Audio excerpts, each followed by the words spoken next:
Hi ಎಲ್ರಿಗೂ ನನ್ನ ನಮಸ್ಕಾರಗಳು.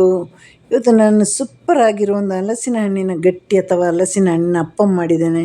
ಇದನ್ನು ಜಾಕ್ ಫ್ರೂಟ್ ಅಪ್ಪಮ್, ಹಲಸಿನ ಹಣ್ಣಿನ ಅಪ್ಪಮ್, ಗಟ್ಟಿ, ಹೀಗೆ ಬೇರೆ ಬೇರೆ ಭಾಷೆಯಲ್ಲಿ ಕೂಡ ಇದನ್ನು ಕರೀತಾರೆ. ನಮ್ಮೂರ ಕಡೆ ಎಲ್ಲ ಈ ಒಂದು ಸಾಗುವಾನಿ ಮರದ ಒಂದು ಎಲೆಯಲ್ಲಿ ಕೂಡ ಮಾಡ್ತಾರೆ ಇದನ್ನು.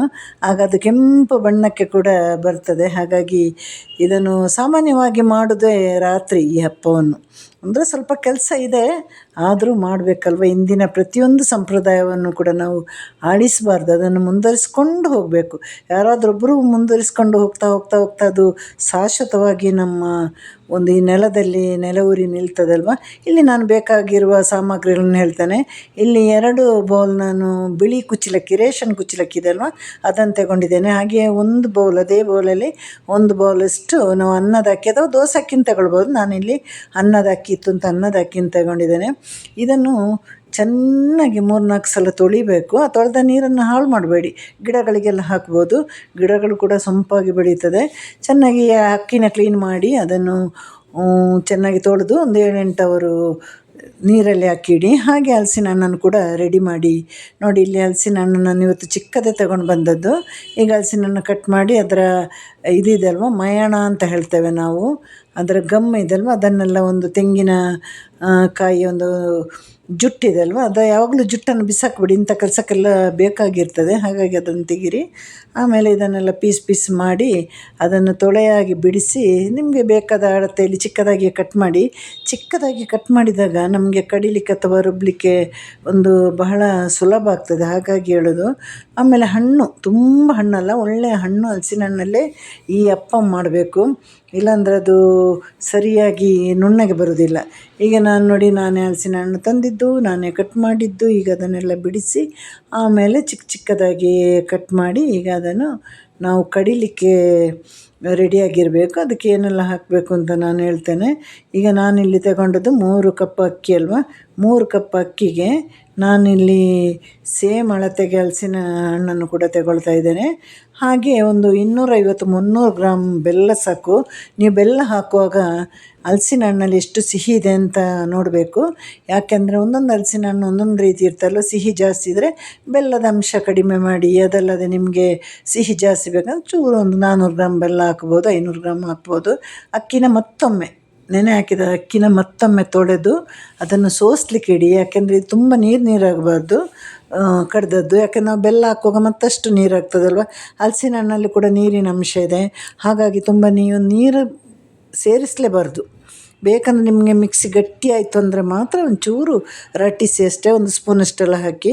ದಯವಿಟ್ಟು ನೀರನ್ನು ಸೇರಿಸಬೇಡಿ. ಈಗ ಇದನ್ನು ಅಕ್ಕಿ ಜೊತೆ ಒಂಚೂರು ಉಪ್ಪು ಹಾಕಿ, ಕಾರಣ ಬೆಲ್ಲದಲ್ಲಿ ಉಪ್ಪಿದೆ, ಹಾಗಾಗಿ ನಮಗೆ ನಾನೀಗ 2 ಸಲವಾಗಿ ರುಬ್ತಾ ಇದ್ದೇನೆ, 2 ಸಲವಾಗಿ ಕಡಿತಾ ಇದ್ದೇನೆ. ಅದಕ್ಕೆ ನಾನೇನು ಮಾಡ್ತೀನಿ, 1/4 ಸ್ಪೂನಷ್ಟು ನಾನು ಉಪ್ಪು ಹಾಕ್ತಾಯಿದ್ದೇನೆ. ಬೆಲ್ಲದಲ್ಲಿ ಉಪ್ಪಿರುವುದೆಲ್ಲರಿಗೂ ಗೊತ್ತಿದೆ ಅಲ್ವ. ಆಮೇಲೆ ಸ್ವೀಟ್ ಅಪ್ಪ ಜಾಸ್ತಿ ಉಪ್ಪಾಗಲೂಬಾರ್ದು, ಉಪ್ಪಿಲ್ಲದಿದ್ದರೂ ಕೂಡ ತಿನ್ನಲಿಕ್ಕಾಗೋದಿಲ್ಲ, ಬರೀ ಸ್ವೀಟಾಗಿರ್ತದೆ. ಈಗ ಇದನ್ನು ನುಣ್ಣಗೆ ಕಡಿದುಕೊಂಡು ಬರಬೇಕು. ಈಗಷ್ಟೇ ನಮ್ಮ ಅಕ್ಕಿ 7ರಿಂದ 8 ಗಂಟೆವರೆಗೂ ನೆನೆಯಾಗಿದೆ.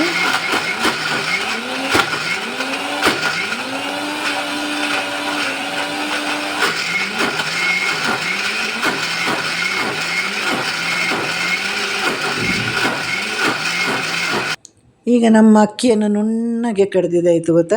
ಒಂದು ಚೂರು ನಾನು ನೀರು ಮುಟ್ಟಿಸಲಿಲ್ಲ, ಹೇಗೆ ಬಂದಿದೆ. ಬೆಲ್ಲ ನಾವು ಪುಡಿ ಮಾಡಿ ಹಾಕಿದಾಗ ನಾನು ದೊಡ್ಡ ಪೀಸೇ ಹಾಕಿದ್ದೆ ಬೆಲ್ಲ. ಹಾಗೆ ಪುಡಿ ಮಾಡಿ ಹಾಕಿದಾಗ ಅದು ಕೂಡ ನೀರು ಬಿಡ್ತಾ ಅಲ್ವ.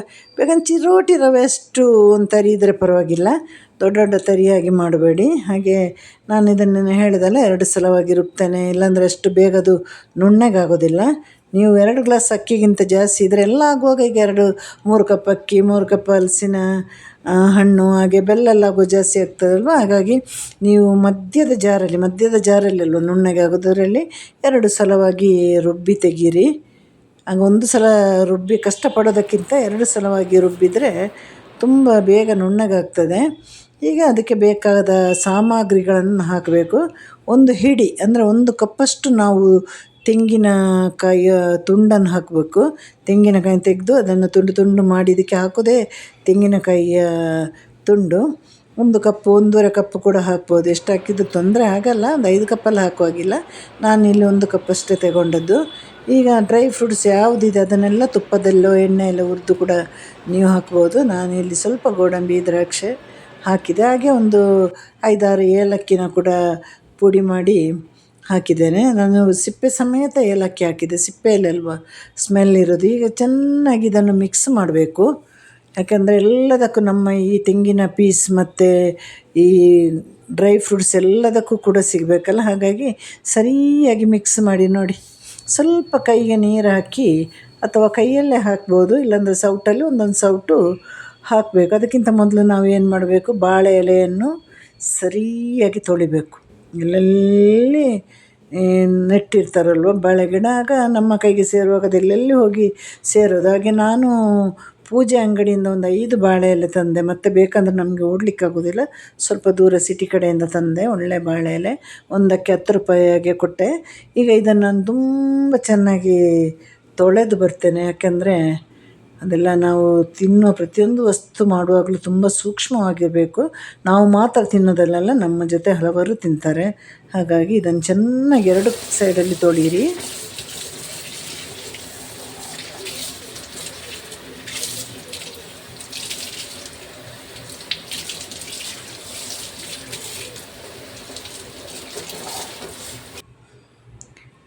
ಈಗ ಇದನ್ನು ಗ್ಯಾಸ್ ಬರ್ನರ್ ಮೇಲೆ ಇಟ್ಟು ಎಲೆಯನ್ನು ಬಾಡಿಸಬೇಕು. ನಮಗೆ ಅಪ್ಪ ಕಟ್ಟಲಿಕ್ಕೆ ಸುಲಭ ಆಗಬೇಕಂದ್ರೆ, ಇಲ್ಲಾಂದರೆ ಬಾಳೆ ಎಲೆ ಹರಿದು ಹೋಗ್ತದಲ್ವ. ಬಾಳೆ ಎಲೆನೂ ಹೆಣ್ಣಿನ ಜೀವನನೂ ಎರಡೂ ಒಂದೇ ಅಲ್ವ.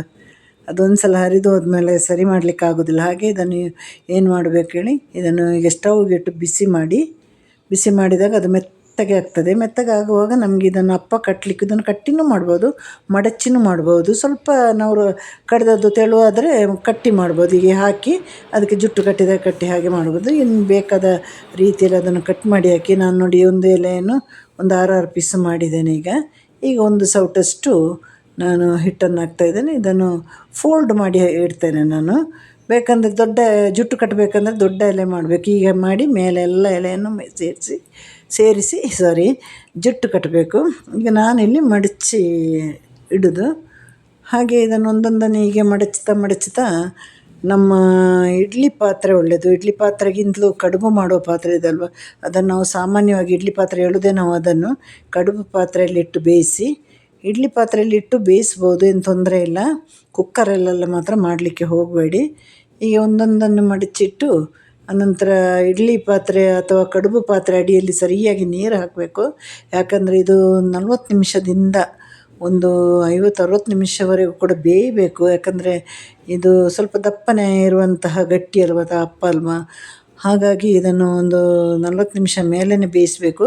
ಪ್ರತಿಯೊಂದು ಎಲೆಯನ್ನು ಕೂಡ, ನಾವು ಮಾಡಿರೋ ಅಪ್ಪದ ಪ್ರತಿಯೊಂದು ಎಲೆ ಕೂಡ ಕಲರ್ ಅಥವಾ ಬಣ್ಣ ಚೇಂಜ್ ಆಗಬೇಕು. ಹಸಿರು ಇರಬಾರ್ದು, ಸ್ವಲ್ಪ ಬೇರೆ ಮೆಂತ್ಯ ಕಲರಿಗೆ ಹೋಗಬೇಕು. ಆಗ ನಮ್ಮ ಅಪ್ಪಂ ಬೆಂದಿದೆ ಅಂತ ಲೆಕ್ಕ. ಇದನ್ನು ಮಾಡಿ ನಾವು ಮನೆಯಲ್ಲಿಟ್ಟು 3-4 ದಿನ ಕೂಡ ತಿನ್ಬೋದು. ಹಳೆ ಕಾಲದಲ್ಲಿ ಕೂಡ ಇದನ್ನು ರಾತ್ರಿನೇ ಅಲ್ವ ಮಾಡ್ತಾ ಇದ್ದಿದ್ದು. ಈ ಅಪ್ಪ ಮಾಡೋದು ಹೆಚ್ಚಿನ ಜನ ರಾತ್ರಿ, ಯಾಕಂದರೆ ಸ್ವಲ್ಪ ಕೆಲಸ ಆಗ್ತದೆ.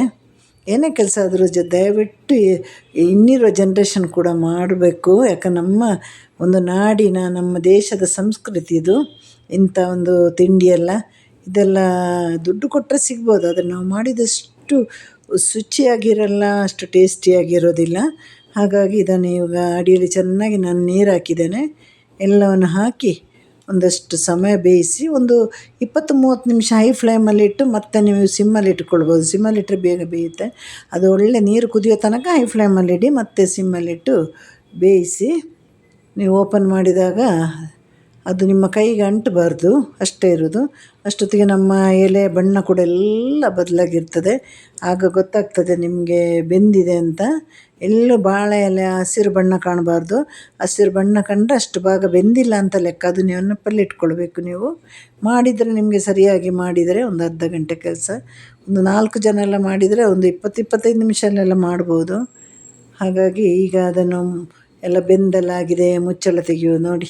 ಈ ಬಣ್ಣಕ್ಕೆ ಎಲೆ ಬರಬೇಕು, ಆಗ ಅಪ್ಪಂ ಬೆಂದಿದೆ ಅಂತ ಲೆಕ್ಕ ನೋಡಿ. ಈಗ ನಮ್ಮ ಗಟ್ಟಿ ಹಲಸಿನ ಹಣ್ಣಿನ ಗಟ್ಟಿ ರೆಡಿಯಾಯಿತು, ಅಥವಾ ಹಲಸಿನ ಹಣ್ಣಿನ ಅಪ್ಪಂ ರೆಡಿಯಾಯಿತು. ಎಲ್ಲರೂ ಮನೆಯಲ್ಲಿ ಹೀಗೆ ಮಾಡಿ ನೋಡಿ. ಇದೆಲ್ಲ ವರ್ಷಕ್ಕೊಮ್ಮೆ ಅಲ್ವ, ಒಳ್ಳೆಯ ಹಲಸಿನ ಹಣ್ಣು ಸೀಸನಲ್ಲಿ ಮಾತ್ರ ಸಿಗೋದು. ಅಂಥ ಟೈಮಲ್ಲಿ ಮಕ್ಕಳಿಗೆಲ್ಲ ಮಾಡಿ ಕೊಡಿ. ಯಾಕಂದರೆ ನಾವು ಶುಚಿಯಾಗಿ ಮಾಡುವಾಗೆ ಇನ್ನೊಬ್ಬರು ಬೇರೆ ಹೊರಗಡೆಯಿಂದ ನಾವು ಆನ್ಲೈನ್ ತರಿಸುವಾಗ ಅಷ್ಟು ಶುಚಿಯಾಗಿ ಇರೋದಿಲ್ಲ. Tata bye see you take care. ಎಲ್ರಿಗೂ ಟಾಟಾ.